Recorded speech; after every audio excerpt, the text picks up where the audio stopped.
Hey guys, so I talked to you guys about something that every single trainer in every single gym has seen and experienced firsthand. And it's this idea of what we call failure to thrive.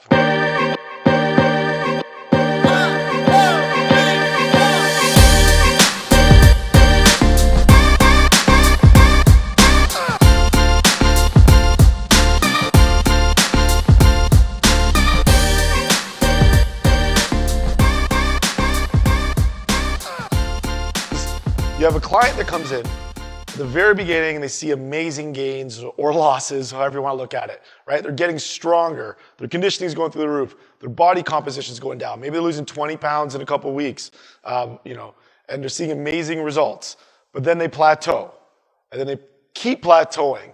And plateauing turns in from a couple week plateau to maybe a month, 2 month, 3 month, and then often regression will occur or even injury. And what's happening there. And this is what we really call failure to thrive. And all this really comes down to is this, the client is not, or athlete is not addressing their nutrition, right? So the nutrition is really at the base of everything.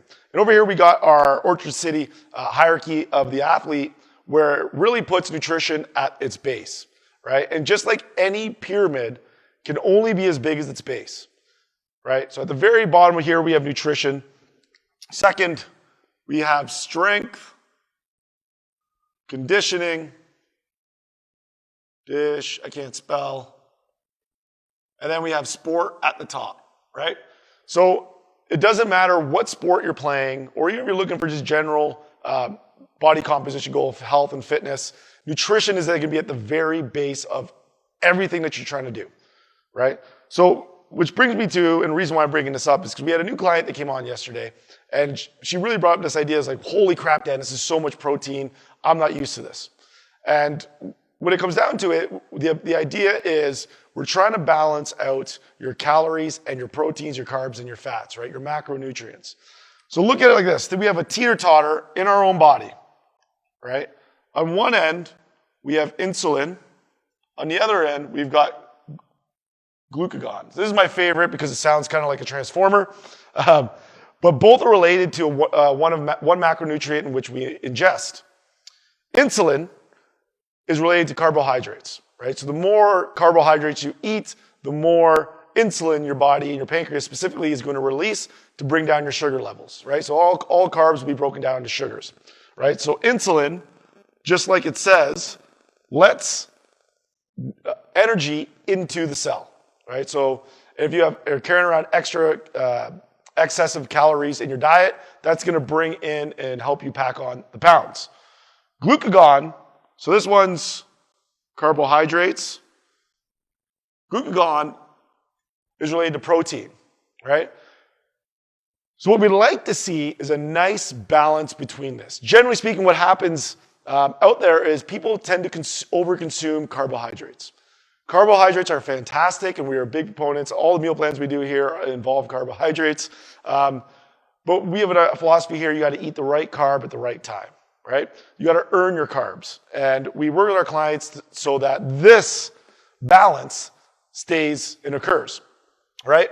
So we eat carbohydrates, body releases insulin, lets nutrients and energy into the cell.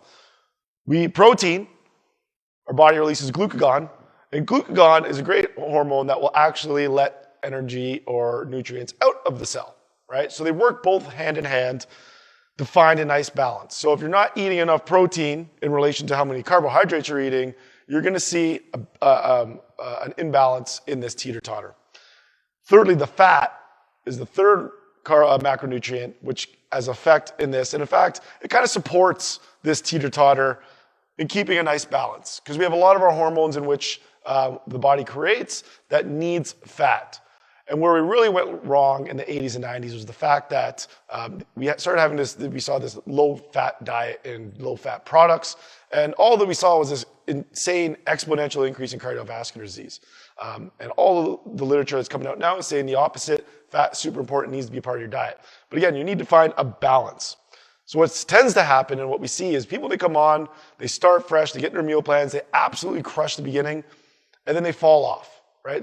They fall off on focusing and really kind of they're looking at it wrong oftentimes in that they are trying to be perfectly consistent every single day, right? And if they're not perfect, why bother, right? So we really work with our clients and really trying to focus this. It's not about being perfectly consistent, it's about being consistently perfect. No, opposite.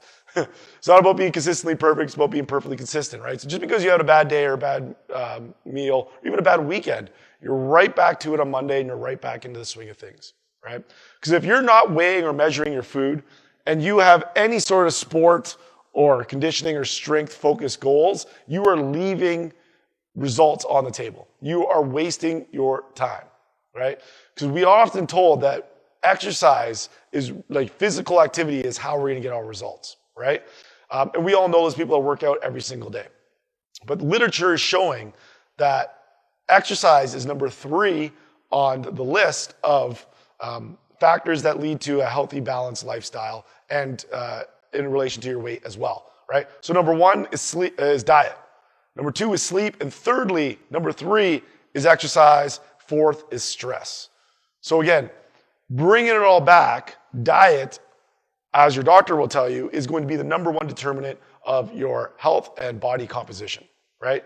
So again, if you're not weighing and measuring your food and you have sport-specific goals, if you have body composition goals, or you just feel unhappy with your body and where it's at, or you feel like you're about 20 pounds over, 10 pounds over, it doesn't matter. If you feel like you're overweight or you are overweight, then you have to focus and dial in your nutrition. You are wasting your time if you're not doing that.